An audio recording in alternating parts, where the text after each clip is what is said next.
Salut, c'est Florian, bienvenue dans cette nouvelle vidéo. Dans cette vidéo, on va analyser ensemble l'action LTC Properties qui est une REIT américaine.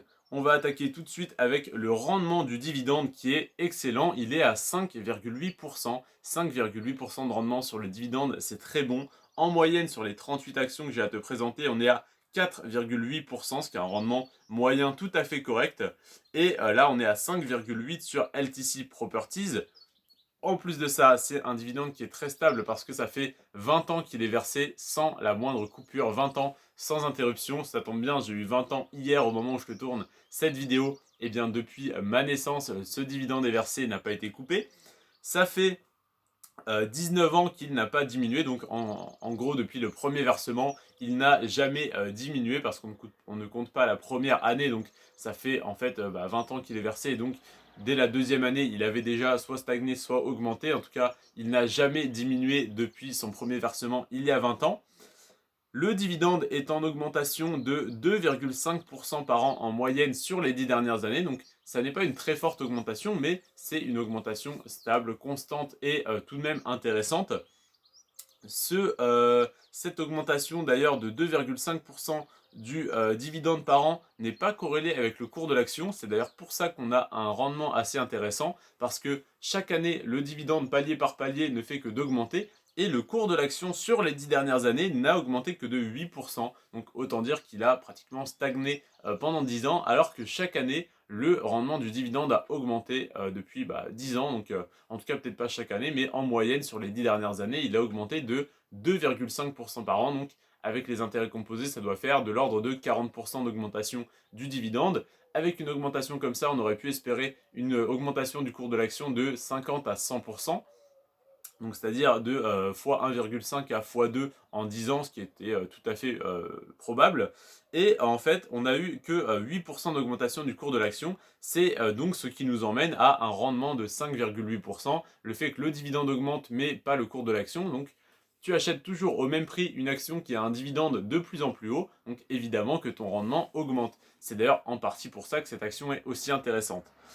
Et le PER de cette action, malgré qu'elle ait très peu augmenté sur les 10 dernières années, il est de 27,3, ce qui est assez élevé, je te l'accorde, mais même réflexion que pour l'analyse de Realty Income que je t'ai fait hier, c'est une REIT, donc j'imagine qu'elle fait des petites manipulations comptables qui consistent tout simplement à réinvestir une très forte partie de ses bénéfices, enfin en tout cas de son chiffre d'affaires, pour que ça ne soit pas d'ailleurs du bénéfice net et qu'elle n'ait donc pas d'impôt à payer dessus. Donc le fait de réinvestir dans l'entreprise, ça permet d'acheter de nouvelles propriétés, de nouveaux bâtiments, de nouveaux immeubles, et donc de les louer, de percevoir plus de loyers, d'obtenir une meilleure rentabilité et d'augmenter son patrimoine et donc son capital total, son capital social.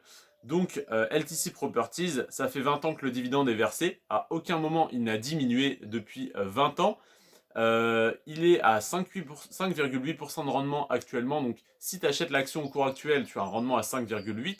Si jamais le cours baisse, tu as un rendement encore plus élevé que 5,8%. Donc c'est une bonne nouvelle. Si jamais le cours augmente, eh bien tant mieux, parce que ça le corrélerait tout simplement avec l'augmentation du dividende, donc ça serait tout à fait logique. Donc pour moi, l'action est actuellement sous-évaluée malgré le PER qui est déjà très haut, du fait, je pense, de ces manipulations comptables qui consistent à déclarer un minimum de bénéfices pour payer le minimum d'impôts. Moi, si l'entreprise sur laquelle j'investis paye le minimum d'impôts, ça m'arrange, parce que l'argent qu'il ne paye pas en impôts, eh bien, il peut être soit réinvesti pour augmenter le patrimoine et donc faire monter le cours de l'action, soit être distribué en dividende, et donc ça arrive directement dans mon portefeuille. Donc dans tous les cas, ça me convient. Donc pour moi, c'est une action très intéressante et un peu délaissée par rapport à Realty Income, qui est extrêmement connu et qui augmente un petit peu plus son dividende chaque année, mais qui n'a un rendement du coup que de 4,1%. Pourquoi? Parce que l'action est beaucoup plus connue, donc le PER est plus élevé, les investisseurs sont plus à l'affût. Dès que le dividende va passer à 4,5%, ils vont trouver que c'est un petit peu cher payé pour l'action, donc ça va se revendre, ça va rebaisser, et donc actuellement on est à 4,1% sur Realty Income, alors que sur LTC Properties on est à 5,8% et le cours de l'action n'augmente que très peu. Donc c'est pour ça que pour moi c'est une excellente opportunité, parce que l'action n'est pas aussi connue que Realty Income et pourtant elle est aussi rentable, voire même un peu plus. Voilà, je te remercie en tout cas d'avoir regardé cette vidéo.